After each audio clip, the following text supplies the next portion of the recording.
우리에게 주시는 말씀은 골로새서 3장 21절 한 절 말씀입니다. 아비들아 너희 자녀를 노엽게 하지 말지니 낙심할까 함이라. 자, 오늘의 참 고백은 나는 부모로서 자녀를 노엽게 하지 않겠습니다 라고 하는 말씀입니다. 5월에 이렇게 5번째 계명의 확대된 내용을 생각해 보는 것은 참 의미 있다고 생각이 듭니다. 오늘 우리가 읽은 골로새 3장의 말씀은 바울이 옥중에서 쓴 그런 편지입니다. 옥중서신이라고 하죠. 그의 깊은 묵상과 기도와 함께 성령께서 주신 교회를 향한 하나님의 말씀입니다. 골로새 3장은 이렇게 시작합니다. 너희가 그리스도와 함께 다시 살리심을 받았으면 위의 것을 찾으십시오 그랬어요. 하나님 나라를 찾으십시오. 위의 것, 하늘의 것, 영원한 그의 나라를 찾고 그것을 생각하십시오. 그리고 땅의 것은 생각하지 마십시오. 여러분, 이 골로새 3장에 하늘의 것을 생각하고 땅의 것을 생각하지 말라는 여러분 이 말씀을 우리가 어떻게 받을 수 있을까요? 어떻게 땅의 것을 생각하지 않을 수 있습니까? 우리는 매일 먹어야 됩니다. 마셔야 됩니다.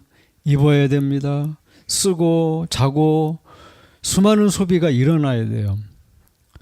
매일 지불해야 되고 또 뭔가를 구입합니다. 얻어야 됩니다. 정말 단 하루도 우리 가정에 전기가 공급되지 않고 따뜻한 물과 음식을 받을 수 없다면 우리는 살 수가 없는 것이죠. 오늘의 공급이 없다면 내일을 생각할 수 없는 게 인생입니다. 그런데 성경은 이렇게 얘기해요. 땅의 것을 생각하지 마십시오. 여러분 어떻게 그럴 수 있습니까? 바울은 이것을 이렇게 설명하기 시작했어요. 3장 1절부터 이렇게 얘기하죠. 그러므로 너희가 그리스도와 함께 다시 살리심을 받았으면 위의 것을 찾으라. 거기는 그리스도께서 하나님 우편에 앉아 계시느니라. 위의 것을 생각하고 땅의 것을 생각하지 말라. 이는 너희가 죽었고 너희 생명이 그리스도와 함께 하나님 안에 감추어졌음이라. 여기 하나의 전제가 나타난다는 것을 발견할 수 있어요. 당신이 그리스도와 함께 다시 살리심을 받았다면 당신은 사실은 이미 죽었습니다 하는 거예요. 당신은 땅에서 이미 당신이 지었던 자범죄, 그 당신이 가졌던 원죄와 자범죄 때문에 이 땅에서 원래 죄인 된 자들이었지만 그러나 그 죄와 함께 당신은 십자가에서 죽었습니다. 원론적으로 당신 죽었습니다. 원칙적으로 당신은 거기서 죽었습니다. 그리고 당신의 진정한 생명은 하나님 안에 이제 감추어졌습니다. 이건 좀 어려운 말로 그리스도인의 실존을 말하는 거예요. 여러분 인생의 실존. 여러분 실존은 어디 있는가? 우리의 실존은 땅에 있는 것이 아니라 하늘에 있다 그러는 것이죠. 하나님 안에 감추어져 있다. 보이는 것이 전부가 아니라는 것이죠. 보이는 것은 영적인 것에 의해서 나타난 것이죠. 보이지 않는 세계가 보이는 세계를 움직이고 있는 것이죠. 실제로 우리는 어디에 존재하는 자인가? 우리는 어디에 존재하는 자인가? 우리는 그리스도와 함께 하나님 안에 감추어진 자입니다. 이것이 바울이 말하는 그리스도인의 정체성이죠. 그 베이스입니다. 우리가 땅에 있지만 땅에 있는 자가 아니라는 거예요. 그러므로 위의 것을 찾는 자라는 겁니다. 우리는 이것을 영으로 알아요. 나는 땅에서 죽고 하늘에 산 자다. 이것이 그리스도인의 참된 그 아이덴티티죠. 이 땅의 가치에 묶여있는 자가 아니에요. 왜요? 땅의 것은 영원하지 않기 때문에. 땅의 것은 다 시들고 썩고 다 부패하고 사라질 것이기 때문에. 나는 땅의 가치에 묶여있는 자가 아니라 나는 영원의 가치, 하늘에 사는 자입니다. 이것이 그리스도인의 정체성이라는 것이죠. 이 가르침의 핵심적인 내용은 실존에 대한 거예요. 가치에 대한 거예요. 여러분이 보는 세계관과 또 소속감에 대한 거, 소속에 대한 거예요. 이 여러분 도대체 누구냐 하는 겁니다. 우리는 누군가? 우리는 그리스도와 함께 산 자다. 정말 우리는 그리스도와 함께 산 자인가? 우리는 정말 그리스도께서 나타나실 그때 그와 함께 영광 중에 나타날 자입니까? 여러분, 이 진리가 분명하다면 여러분이 사는 방식, 여러분이 꿈꾸는 방식, 여러분이 소망하는 방식이 달라진다는 거예요. 왜? 우리는 하늘의 백성이기 때문에. 우리는 하나님의 아들이고 하나님의 딸이기 때문에. 우리는 땅의 지체에만 소망을 두는 자가 아니라는 것이죠. 바울은 이런 전제 속에서 버릴 것들을 말하기 시작합니다. 5절에 이렇게 얘기하죠. 그러므로 땅에 있는 지체를 죽이라. 곧 음란과 부정과 사욕과 악한 정욕과 탐심이니 탐심은 우상숭배니라. 이것들로 말미암아 하나님의 진노가 임하느니라. 예, 우리가 전에는 이렇게 살았습니다. 전에는 분을 내고 악한 생각을 하고 비방을 하고 부끄러운 말을 하고 그렇게 살았습니다. 그러나 그런 옛사람을 이제는 벗어버리고 그의 형상을 따라 지식에까지 새롭게 하심을 입었기 때문에 이제는 긍휼과 자비와 겸손과 온유와 오래참음으로 옷 입고 이제는 용서하기로 결정하고 이 모든 것 위에 사랑을 더하라라고 바울은 권면하고 있어요. 이 말씀이 사실은 결론입니다. 땅이 아니라 우리는 하늘에 속한 자입니다. 그러므로 이 땅에서는 사랑하십시오. 그것이 영원한 것이 아닙니다. 잠시 여러분 인생에 주어진 어떤 순간입니다. 그때 여러분은 용서하고 사랑하기로 결정하십시오. 평강이 여러분의 마음을 주장하게 하고 감사하는 자가 되십시오. 말씀으로 가르치고 권면하고 시와 찬송과 신령한 노래를 부르고 찬양하십시오. 무슨 일을 하든지 예수의 이름으로 하고 감사하십시오.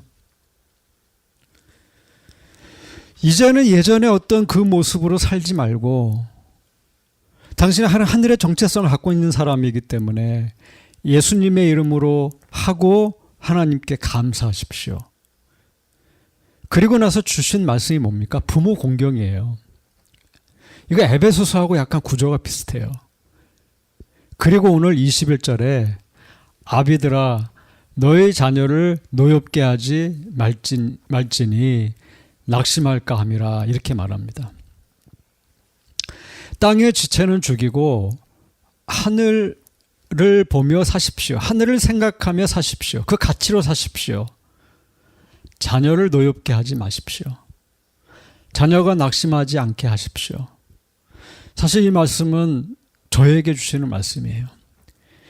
예수 그리스도를 믿고 변화되었다고 믿고 주를 따른다고 했지만 정작 어떻게 해야 되는지를 모르는 그런 우둔한 자에게 주시는 말씀입니다. 당신이 하나님 나라에 속한 자라고요? 그러면 자녀를 낙심시키지 마십시오. 이렇게 얘기했다는 거예요. 주여 제가 살던 방식을 이제 버리고 저를 불쌍히 여겨주시고 저를 고쳐주십시오. 이런 탄원 섞인 고백이 나올 수밖에 없죠. 아비들아 너희 자녀를 노엽게 하지 말지니 낙심할까 함이라. 여기 아비라고 했죠. 아비는 그 말대로 아버지를 말합니다. 그러나 원문을 잘 풀어보면 이거는 부모를 말한다고 할 수 있어요. 보호자를 말합니다. 아빠, 엄마뿐만 아니라 자녀를 보호하고 있는 보호자를 말하고 있다는 것을 발견할 수 있어요. 근데 그 부모가 땅의 가치가 아니라 하늘의 가치, 하늘의 것을 바라보며 살아가는 천국 백성이라면 그는 자녀를 경록해 하지 않는 부모가 되어야 한다는 겁니다. 이것이 바울이 골로새서를 써가면서 했던 말씀이에요. 그런 흐름, 논리예요. 경록해 한다.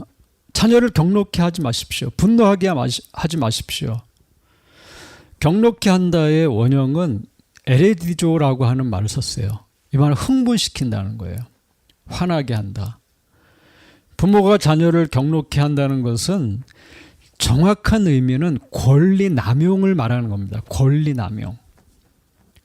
월권하는 행위를 말하는 거예요. 부모에게는 선이 없습니까? 부모도 넘지 말아야 될 라인이 있어요. 근데 그 라인을 넘어선 거예요. 여러분의 자녀의 주인은 누구냐? 우리인가? 부모인가? 그러면 마이웨이, 그 자녀의 주권은 그 자녀에게 있는가? 아니면 뭐 부모에게 있는가? 아니라는 것입니다. 성경은 그렇게 설명 안 했어요. 그 아들의 주인은 하나님이다 그랬어요. 하나님이다. 너희는 그리스도 예수의 것이다. 너희는 하나님의 것이다 그랬어요. 아들과 딸의 주권, 그 주인은 하나님께 있다는 겁니다. 하나님께서 잠시 나에게 축복의 통로로 보내신 것이죠. 자녀는 하나님이 주신 기업이잖아요. 영원한 기업이 아니에요.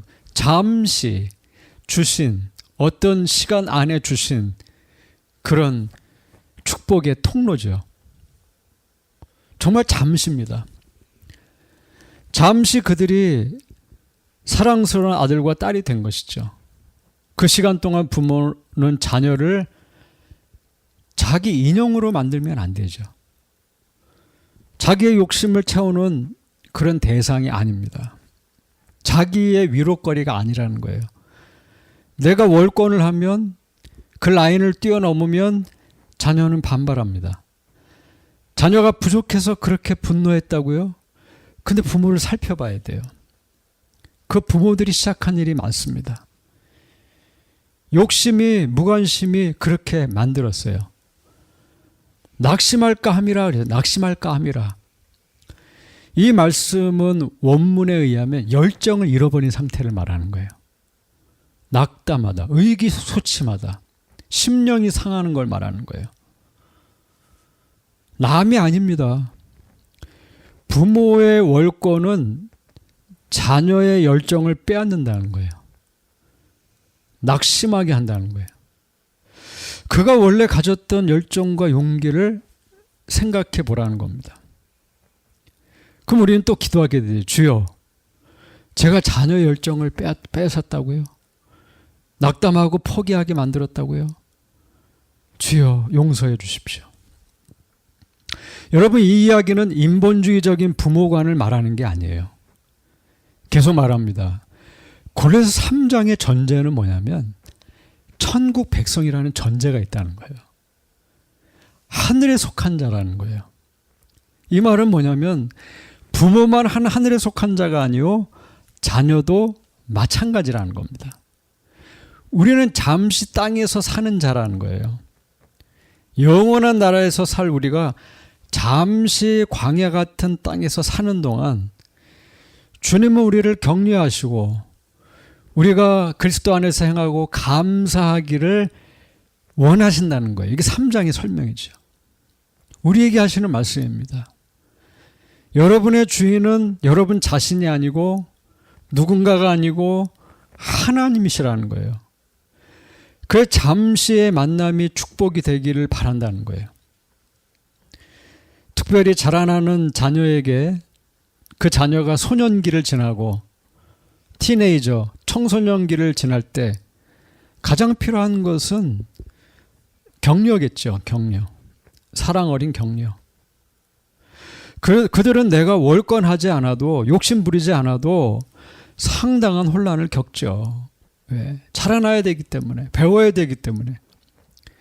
모든 것이 주어졌더라도 정말 가슴이 뻥 뚫린 공허감을 경험할 수밖에 없어요. 그게 티네이저의 시간이죠. 20대도 마찬가지예요. 그런 아이에게 지나치게 기대하고 은사와 관계없는 그런 것을 요구하는 것이 그 아이를, 그 친구를 무너뜨리는 길이 되는 것이죠. 부모들은 자기가 이루지 못한 꿈을 대신 아이에게 자꾸 주입시킵니다. 대신 이루기를 원하는 것이죠. 근데 아니죠. 그 자녀에게 주인이신 하나님께서 달란트를 주셨죠. 나에게 주신 것처럼. 하늘의 영광에 참여시키는 하나님의 꿈이 그 자녀에게 있습니다. 위대한 그날이 그에게도 있다는 것이죠. 그러므로 이제부터 하는 몇 가지 권면을 들으라는 겁니다. 내 자녀도 하나님의 아들이요 딸입니다.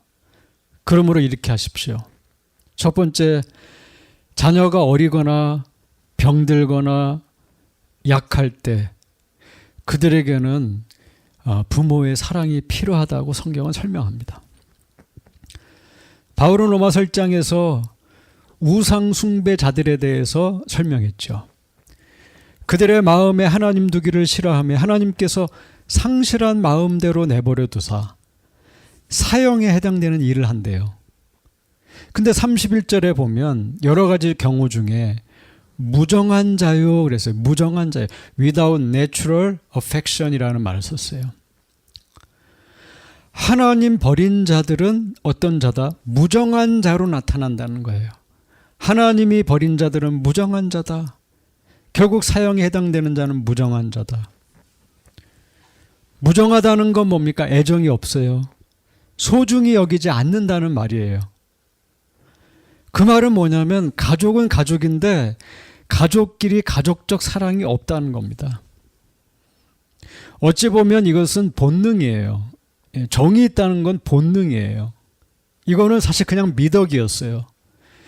그런데 이와 같은 이걸 스토르게라고 하죠. 스토르게. 가족의 정이 바울이 이 서신을 쓸 때, 로마서를 쓸 때 로마 자체, 로마 소사이티 안에 이게 없었어요. 무정했어요.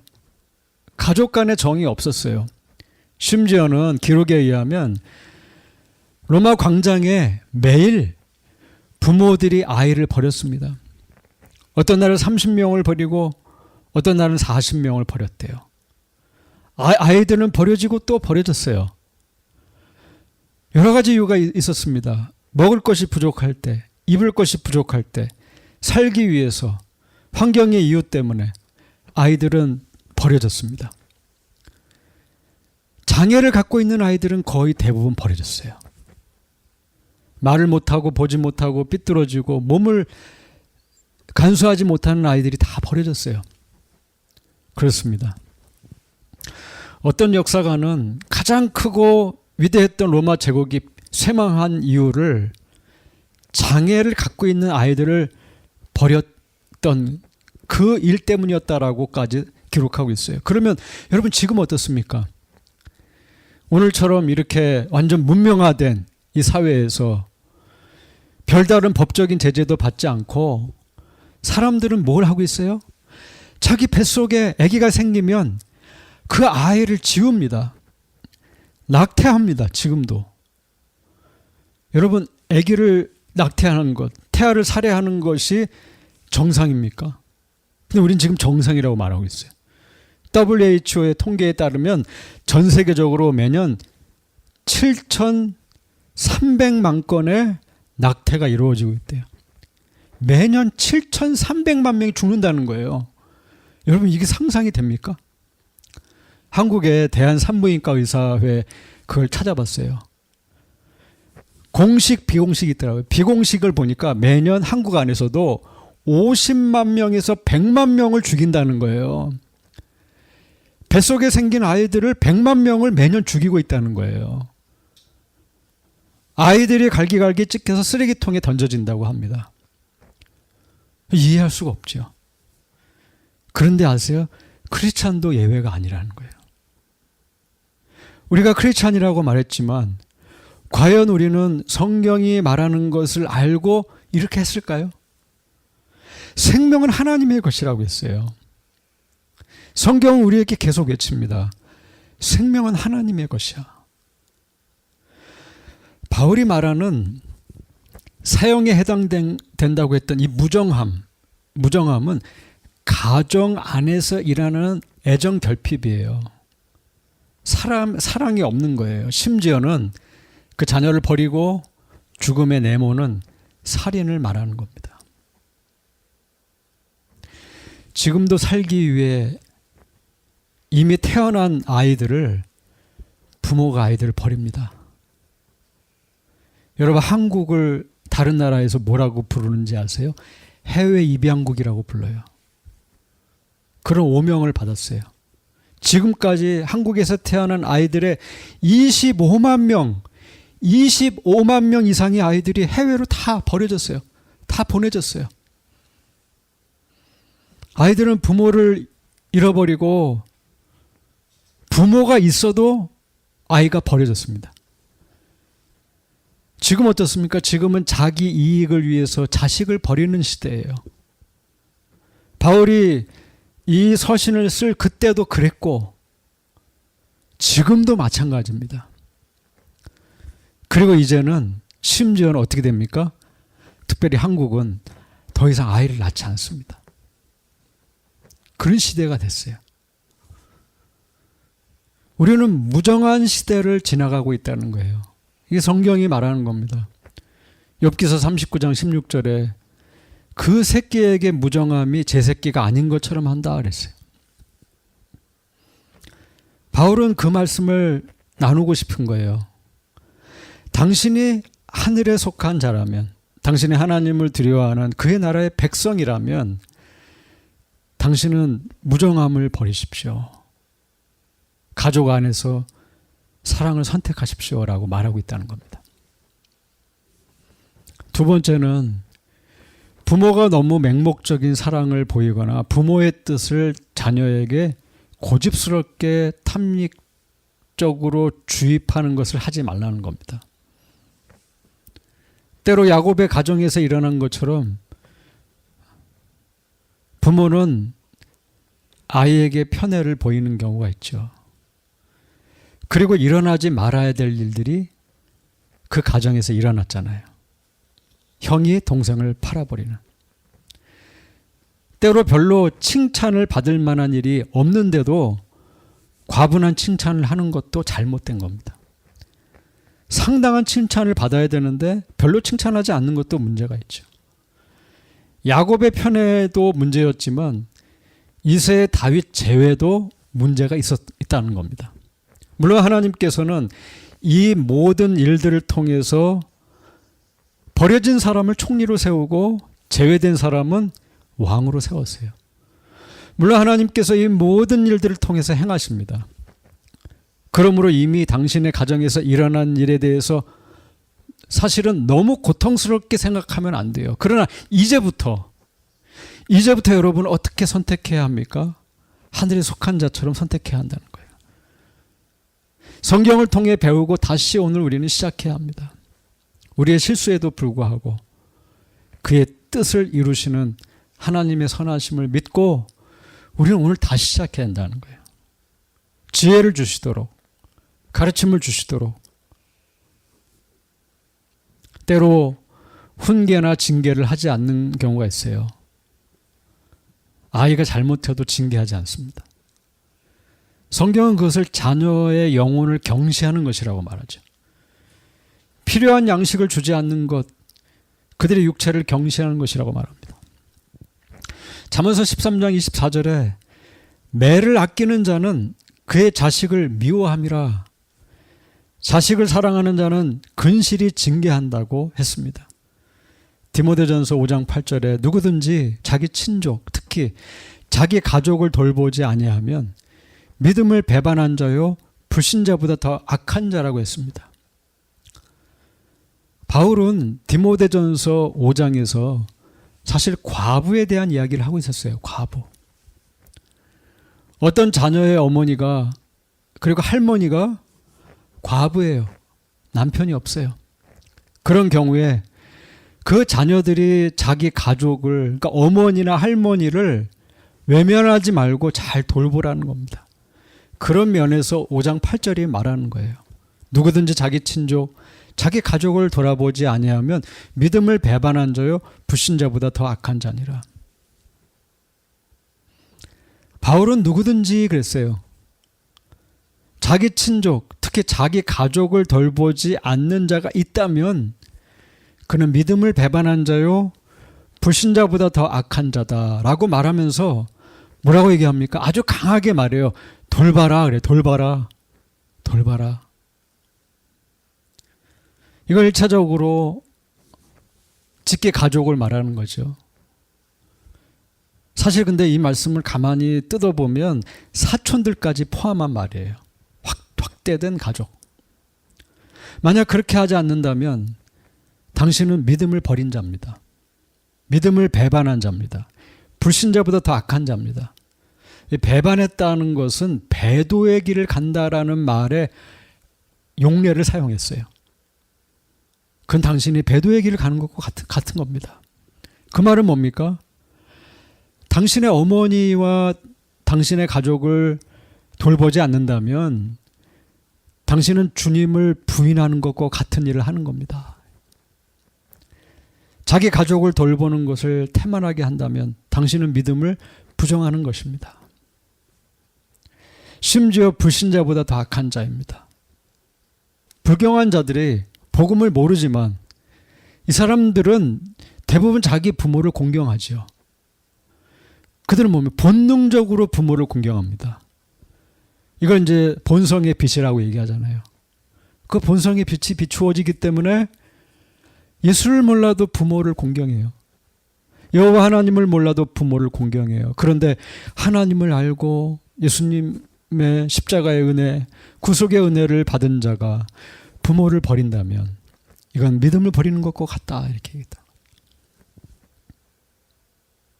하물며 하나님의 놀라운 사랑의 그 은혜를 입은 자가 어떻게 그렇게 할 수 있는가?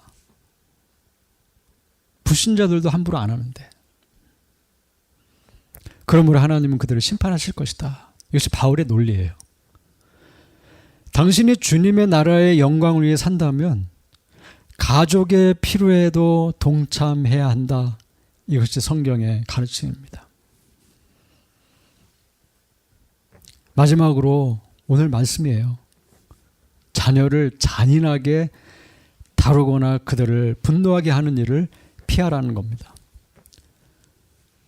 이 말씀의 병행 구절은 에베소서예요. 에베소 6장 4절에 아비들아 너희 자녀를 노엽게 하지 말고 오직 주의 교양과 훈계로 양육하라.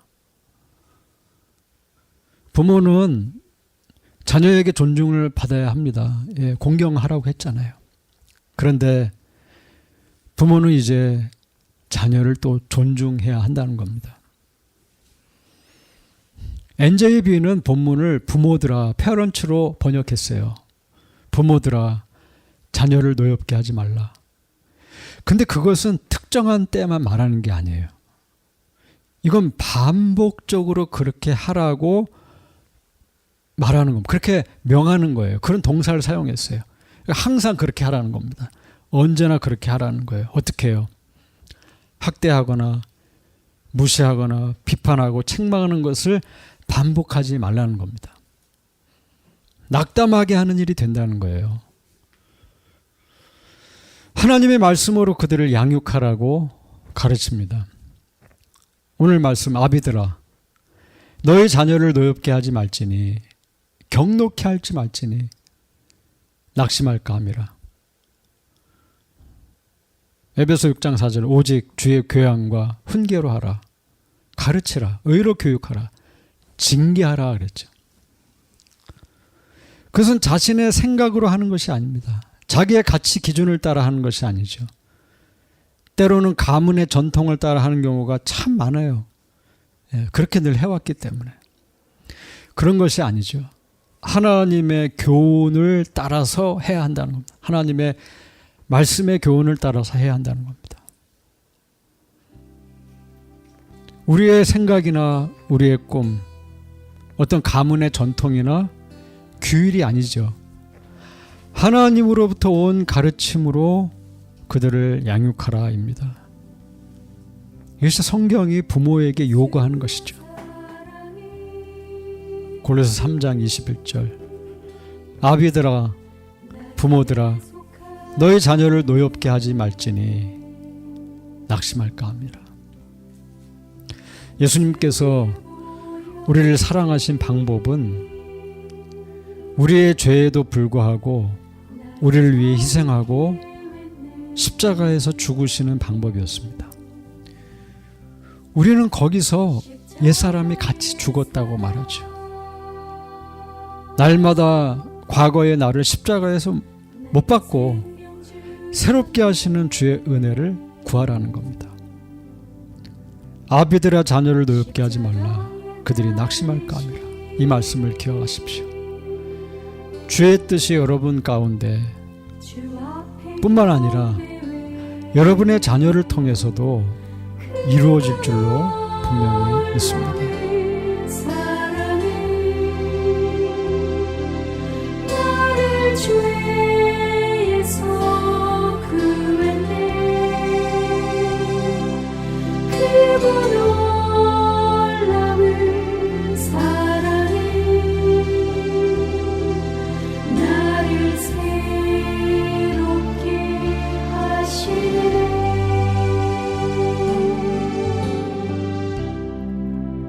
예수로 살리라.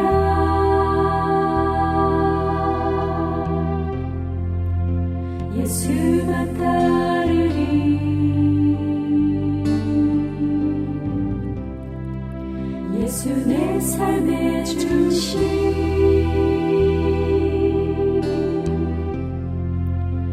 엎드려 경배해.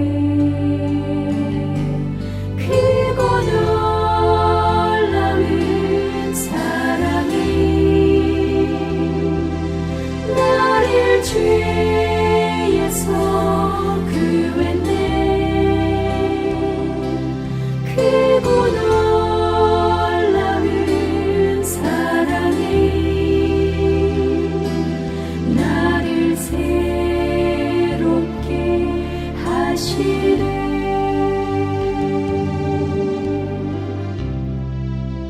예수로 살리라.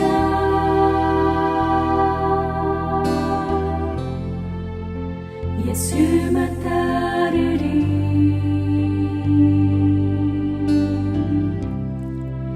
예수 내 삶의 중심.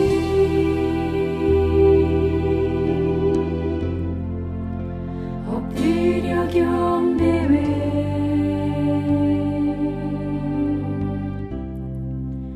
예수로 살리라.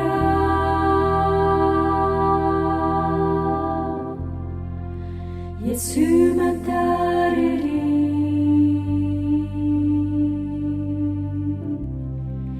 예수 내 삶의 중심.